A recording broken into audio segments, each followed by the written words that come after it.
So, dun muna sa inyo na nagsasabing paano nagko-cope kapag ka medyo under attack, kapag ka maraming struggles, parang minsan parang unfair na. Well, you have to keep praying and you have to keep asking God, Lord God, am I on your side? Lord God, am I achieving your purpose? Lord God, am I doing what you want me to do? So, let me put it this way po, no?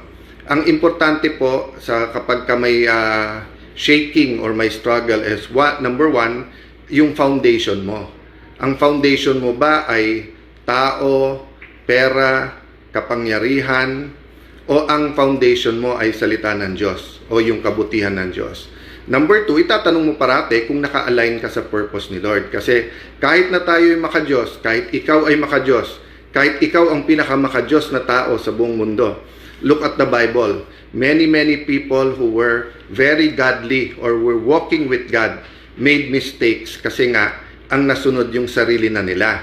Kaya hindi tama tanungin, Lord, are you on my side? Or let me put it this way, mas tamang tanungin, Lord, am I on your side? Kasi pag tayo nasa side ni Lord, parati tayong nasa tama.